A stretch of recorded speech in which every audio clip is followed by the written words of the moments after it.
என் பேர் தான் மோகன். நான் வந்துட்டு இந்த ஊரில் வந்துட்டு எங்கள் அப்பா வந்துட்டு பிறந்ததுலேருந்தே எங்கள் அப்பா இந்த தொழில் தான், பனைமேரி தொழில் தான் பண்ணிகிட்ருக்குறாப்புல.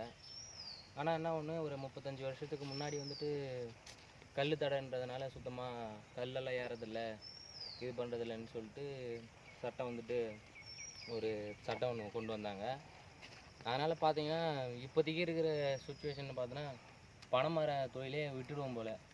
இப்போதைக்கு எங்கள் அப்பா ஏறினாரு, இப்போ வந்துட்டு நான் ஏறிட்டு இருக்கிறேன். நாளைக்கு வந்துட்டு என் பையன் வந்து ஏறுவானா? இல்லை. ஏன்னா இந்த தொழிலே அழிகிற மாதிரி சட்டம் வந்துட்டு எங்களை பயங்கரமாக முடக்கிட்டு இருக்கிறாங்க. இப்போதைக்கு பதநீர் ஏறதுக்கு வந்துட்டு சட்டம் வந்து எங்களுக்கு இது கொடுத்துருக்காங்க. இருந்தாலும் எங்களால் வந்துட்டு பதநீர் இறக்கி நாங்கள் வெள்ளம் காசி வச்சுட்டு இருந்தாலும் எங்களுக்கு வந்துட்டு அது வந்துட்டு வெள்ளம் காசி வைக்கிறதுக்கு ஒரு குறிப்பிட்ட நாளுக்கு அப்புறமா தான் அது எங்களால் விற்கிறதுக்கு முடியுது. இன்றைக்கி வாழ்வாதாரத்துக்குன்னு பார்க்கணுன்னா எங்களுக்கால தினமும் எங்களுக்கு அன்னாடங்காட்சி மாதிரி தான். நாங்கள் ஒவ்வொரு நாளும் வந்துட்டு கல் விற்றா மட்டும்தான் எங்களுக்கு வந்துட்டு அன்றைக்கி வந்துட்டு குழம்பு செலவு, சாப்பாடு செலவு இதெல்லாம் பண்ண முடியும். இதில் என்னன்னா பதனின்றதுனால வந்துட்டு நாங்கள் வெள்ளமாக மட்டும்தான் எங்களால் விற்க முடியுது. சாறு வந்துட்டு பதனின்றதுனால யாரும் வந்து அவ்வளோவா விரும்பி இது பண்ண மாட்டுறாங்க. இப்போ என்னென்னா எங்களுடைய எங்கள் அப்பாங்களுக்கு, எங்கள் தாத்தங்களுக்கெல்லாம் அதோடைய இதுவும் தெரியாது. கல் வந்துட்டு போதையா, அதனால் வந்துட்டு தடை பண்ணிட்டாங்க, இது பண்ணிட்டாங்க. சில பேருக்கு மட்டும் அது போதைன்றதை மட்டும்தான் நினச்சிட்டு இருக்காங்க. அது உண்மையிலுமே போயிட்டு டெஸ்ட் மூலிமா நிரூபிக்க போனால் அதில் கல்லில் வந்துட்டு போதைப் பொருள் அவ்வளோவா கிடையாது. நான் எங்கள் சின்ன குழந்தையிலேருந்து நானும் சாப்பிட்டு வந்திருக்கேன். எங்கள் வீட்டில் இருக்கிற லேடிஸ்லேருந்து பெரியவங்க வரைக்கும் சாப்பிட்ருக்காங்க. எல்லாருமே வந்துட்டு கல் வந்துட்டு அவ்வளோவா 4% மட்டும்தான் வந்துட்டு அறிவியல் பூர்வமாகவே நிரூபிச்சிருக்காங்க. 4% மட்டும்தான் இருக்குதுன்னு சொல்லிட்டு. இதில் வந்துட்டு கல் வந்துட்டு போதைப் பொருள் கிடையவே கிடையாது. அது வந்துட்டு உணவுப் பொருள்லேயே வந்துட்டு அறிமுகப்படுத்தியிருக்காங்க. சில சட்டப்புத்தகத்தெல்லாம் எடுத்து பார்த்தீங்கன்னா அதெல்லாம் இருக்குது.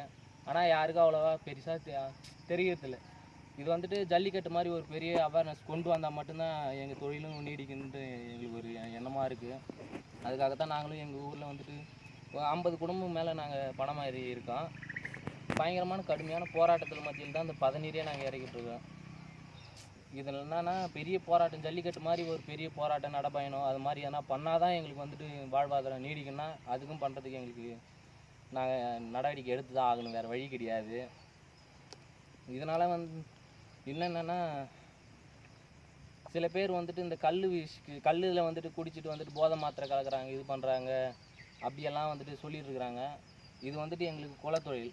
எங்கள் குலத்தொழிலில் வந்துட்டு நாங்கள் எங்கள் சாமியை வந்துட்டு நாங்கள் கலப்படம் பண்ணி எங்கள் சாமியை வந்துட்டு தப்பாகிறதுக்கு எந்த தொழிலும் யாருமே அந்தமாதிரி நினைக்க மாட்டாங்க. அது மாதிரி வந்துட்டு சில பேர் வந்துட்டு இந்த கல்லை தடை பண்ணணுன்ற ஒரு குறிக்கோளோடு வந்துட்டு மத்திய அரசு வந்துட்டு இதை வந்துட்டு மாநிலம் வந்துட்டு ரொம்ப போதைப் பொருள் இது சுத்தமாக தடை பண்ணிட்டாங்கன்ட்டு ஒரு